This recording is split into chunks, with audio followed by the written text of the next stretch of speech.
वतुज़क्कीहिम, और इनका तज़किया कीजिए। तज़किया, इस पर हम पहले बात कर चुके हैं कि तज़किया क्या चीज होती है। ज़क काफ किताब वाला और ज़िक काफ कैंची वाला, इसके दरमियान हम पर बहुत से प्रोग्राम्स में बता चुके कि वो कुम्हार कि जो किसी किसी शाहकार को अपने जहन में लिए हुए उस मिट्टी को गूंथता है और फिर उसके ऊपर गीले हाथों से उसको उसके ऊपर अपने हाथ चलाता है, और धीरे धीरे वो गुंदी हुई मिट्टी जो है, जो किसी एक तौदे की तरह उसके आगे पड़ी है, अब वो किसी एक शाहकार की शक्ल में ढलती चली जा रही है। जो चीज उससे अलग होती चली जा रही है वो ज़िक है।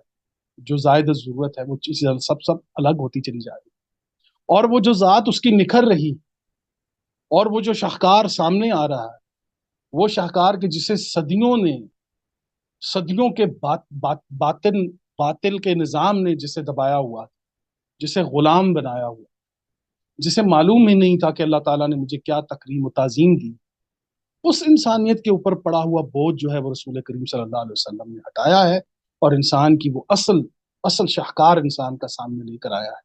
ये है ज़क, ये है तज़किया। जो चीज अलग हुई है वो ज़िक है।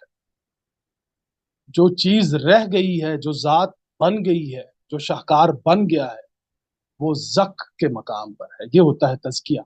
रसूल करीम सल्लल्लाहु अलैहि वसल्लम ने भी, जैसे उस जायद ज़रूरत मट्टी ने उस शाहकार को अपने अंदर दबा लिया था, इसी तरीके से रसूल करीम सल्लल्लाहु अलैहि वसल्लम ने इंसानियत के ऊपर पड़े हुए इस बोझ को कुरान करीम के जरिए ऐसा इस खूबसूरती के साथ हटाया है कि इंसानियत जो है वो अपनी पूरी आबोताब के साथ, अपनी पूरी जलालत के साथ, वो इंसानियत जो है वो निखर कर सामने आई है। उसे अपनी आज़ादी का एहसास हुआ, उसे दूसरों के हकूक़ का एहसास हुआ, उसे अक़लियतों का एहतराम हुआ, उसे एक दूसरे पर कुर्बान होने का पता चला, वो एक दूसरे के लिए जान देने के लिए तैयार।